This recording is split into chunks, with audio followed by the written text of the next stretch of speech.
Bonjour Philippe. Bonjour. Bienvenue dans la bulle de scénario.com. Merci. Quelle belle bulle. C'est un peu en forme de rectangle. Donc, nous allons parler de Épouvantail, une des dernières sorties qui est parue chez Dargaud. Alors, comment est né ce projet? Alors, le projet est né sur une idée de Stéphane Sénégas, donc le dessinateur, qui m'avait proposé un pitch d'une histoire pour enfants, puisque Stéphane est, avec la série Anouki, est un spécialiste de la BD jeunesse.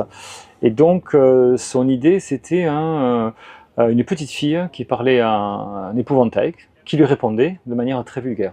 Et donc, ce que voulait faire la petite fille, c'était donc lui apprendre à parler normalement. Voilà. À partir de ce pitch, il m'a demandé de développer une histoire et d'en faire quelque chose de plus adulte. Donc évidemment, c'est devenu beaucoup plus sombre, beaucoup plus noir, avec un univers à la Tim Burton, dans une histoire dans laquelle on hésite toujours. On ne sait jamais si on est dans le drame, la comédie, l'horreur, le fantastique, le policier, le thriller, et puis aussi le drame, puisqu'il y a un côté quand même qui est très assez dur, enfin, au niveau de l'absence de la mère, qui est le fil directeur de l'histoire. Voilà. Donc c'est sur une idée de Stéphane Sénégas que j'ai développé ensuite pour en faire quelque chose de plus adulte. C'est vrai que quand on commence l'histoire, on a la petite fille qui découvre l'épouvantail, qui va se mettre à lui parler, qui parle mal au début, et on se dit, mais c'est dans sa tête. Oui, c'est ça. En fait, c'est un peu comme Calvin et Hobbes. C'est une série anglaise de Matheson, c'est ça. Donc avec un garçon qui parle à son petit tigre en peluche. Évidemment, le tigre lui répond, mais il parle qu'à lui, puisque évidemment c'est dans sa tête. Sauf que là, en fait, l'épouvantail, on s'aperçoit au fur et à mesure de l'histoire qu'il parle pas uniquement à Lily, la petite fille, mais à tout le monde, et notamment aussi aux gendarmes, à l'officier, le capitaine de gendarmerie qui est chargé de l'enquête sur cet accident de voiture, qui ne serait peut-être pas un accident de voiture, et dont a été témoin l'épouvantail du haut de sa colline. Ouais, donc tu as réussi quand même à nous accrocher avec l'histoire de la petite fille de l'épouvantail, puis on voit que ça devient autre chose.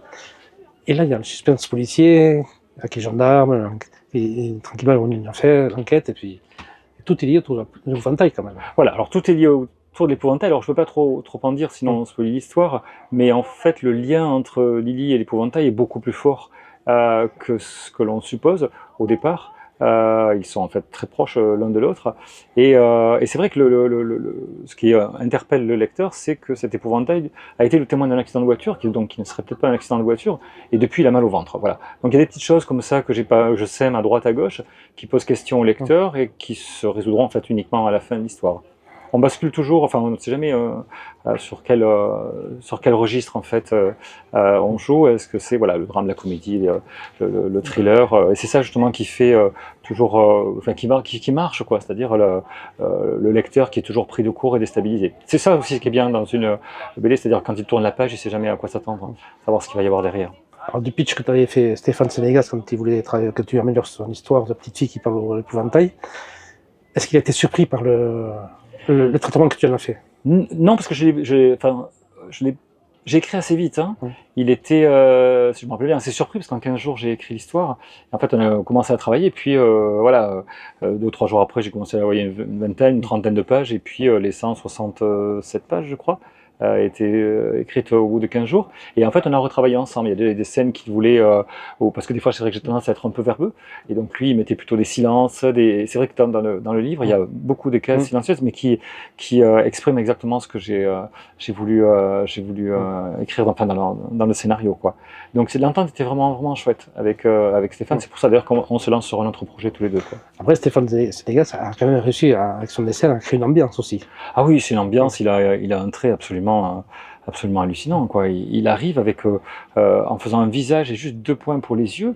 Selon la position des points, on comprend la colère, on comprend la joie, la surprise, la déception. Et puis là, il a une capacité à travailler les noirs qui est absolument fantastique. C'est surtout, et d'ailleurs c'est le mot qui convient à l'histoire, c'est pour ça qu'au départ, la BD devait être en couleur. Et puis finalement, Dargaud a trouvé que le noir et blanc était tellement fort, tellement puissant, qu'on a laissé la BD en noir et blanc. D'ailleurs, ça a été imprimé en Italie, justement, parce que c'est une imprimerie qui est capable d'avoir ce papier très épais, très cher aussi, mais qui rend extrêmement bien les noirs. Donc c'est vrai que le trait de Stéphane est parfait pour cette histoire. Tu as parlé de Tim Burton au début. Est-ce que tu voulais retrouver cet univers-là vraiment Non, pas forcément. Je me suis pas dit que j'allais écrire une histoire à la Tim Burton. En fait, en écrivant, je me suis aperçu que il y avait Alors, c'est vrai que l'épouvantail est un des référents Tim Burtoniens, on va dire, puisqu'on retrouve quand même pas mal d'épouvantail dans ces histoires. Mais avec notamment L'étrange Noël et Mr. Jack, mais aussi dans Sleepy Hollow, par exemple, avec la scène d'ouverture, avec Martin Landau qui saute du carrosse et qui se tombe nez à nez avec un épouvantail dans un champ de maïs, je crois. Enfin, c'est toujours un des invariants, on va dire, de l'univers de Tim Burton. Mais je me suis pas, non, c'était avec le pitch de Stéphane, la petite fille qui parle d'un épouvantail. Mais en écrivant, c'est vrai que je me suis aperçu qu'il y avait quelques références à Tim Burton, mais c'est comme dans tout ce que tu écris. Enfin, je veux dire, tu es toujours influencé, consciemment ou inconsciemment, parce que tu as lu, ce que tu as visionné plus jeune. C'est toujours comme ça ressort d'une manière ou d'une autre. Et d'écrire une histoire comme ça, de conte pour adultes, est-ce que ça t'a plu? Ah oui, ça m'a plu, mais de toute façon, d'écrire, ça me plaît tout court, quoi. Que j'écrive ça, de la comédie, de l'histoire, du drame, du thriller, ou bientôt de l'horreur, puisque je vais y mettre. Enfin, oui, horreur fantastique, ça me plaît. Quoi que j'écrive, je suis heureux. C'est une histoire ou une autre. Et le projet, ton autre projet avec Stéphane Sénégal, ça sera dans le même univers Alors, non, pas du tout. Ça sera pas dans le même univers, puisqu'en fait, le pitch de Stéphane, pareil, toujours à partir d'une idée originale de Stéphane, c'est l'histoire il m'avait proposé cette histoire, donc le pitch était assez simple. C'était un homme qui est le meilleur magicien du monde. Donc il n'est pas prestidigitateur, qui est magicien, c'est-à-dire qu'il fait des tours qui sont complètement improbables et qui n'a pas assez de temps à consacrer à son fils. C'est toujours un peu les relations parents-enfants. Dans l'épouvantail, c'est la fille avec l'absence de la mère, et là dans Abracadabra, c'est le fils avec l'absence du père. Là, c'est parce que le père est occupé et fait un métier très... Et donc il me disait, voilà, cette histoire s'appellerait Octavius, et dès qu'il m'a dit ça, je fais Octavius, bon, un joli prénom, mais c'est pas un titre. Je me dis par contre Abracadabra, et ça c'est un titre. Voilà, il faut toujours partir du titre, c'est ça qui claque. Et donc ça se passe dans le Prague des années 30, avec tout ce que ça implique au niveau historique, c'est-à-dire avec les autodafés qui se passent juste à côté de Prague, en Allemagne, la montée de l'Allemagne nazie, etc. Même si j'ai fait juste des petites références comme ça, c'est pas l'histoire, mais c'est dans un univers très sombre. Puis le Prague des années 30 est, si on regarde les films Kafka, par exemple avec Jeremy Irons, ou Ambrosé Brouillard de Woody Allen, on est vraiment dans cette ambiance très sombre, très oppressante, quoi. C'est une ville qui est absolument magnifique. D'ailleurs, on s'est rendu à Prague il y a à peu près un an, justement pour faire des repérages, prendre en photo des maisons, des portails, des pavés, enfin voilà, quoi. Abracadabra, ça sera pour 2027, je pense. On en reparlera d'ici là. Voilà. Et donc, en fait, au début du mois de juillet est sorti Pierre de guerre. Pierre de guerre, ouais. Qui est dans l'univers de Pinard de guerre. Voilà.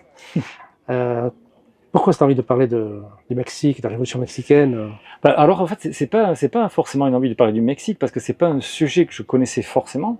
Alors je connaissais l'incursion américaine, puisqu'en fait Pancho Villa a attaqué la petite ville de Columbus, qui est juste à la frontière avec le Mexique, et en représailles, les Américains ont envoyé Pershing, qui était à l'époque colonel, pour faire une sorte d'expédition punitive pour essayer d'attraper Pancho Villa, qu'ils n'ont jamais attrapé. Pancho Villa qui est en train de faire sa révolution justement pour essayer de reconquérir le pouvoir. Et en fait, si tu veux, Pinard de guerre suit une logique avec Pinard de guerre, donc qui se passe dans les tranchées en 14-18.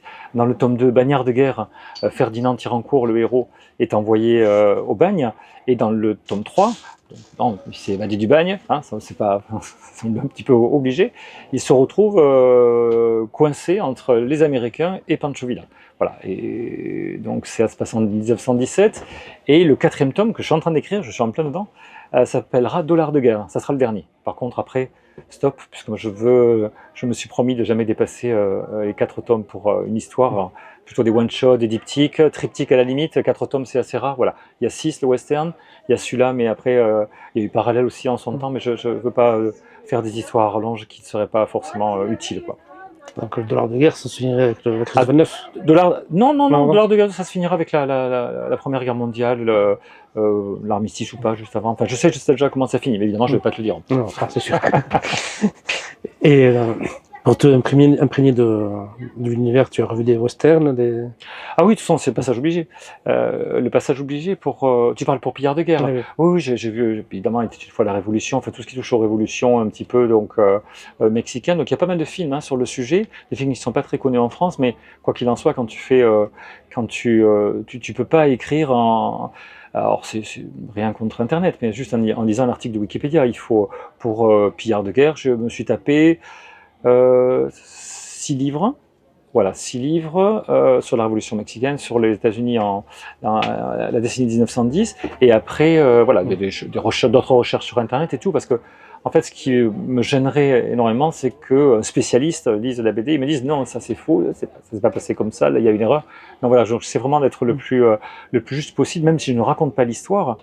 Mais je prends un sujet avec un contexte historique. Mais voilà, je transforme pas l'histoire, ou très peu. Mais c'est Alexandre Dumas qui disait qu'on pouvait violer l'histoire à condition de lui faire de beaux enfants. Donc j'espère que voilà. J'espère qu'il s'est satisfait. Bon, merci à toi pour ce temps passé dans notre Ben, bulle. merci. Merci à vous. Par les bandes Merci dessinées. scénario.com.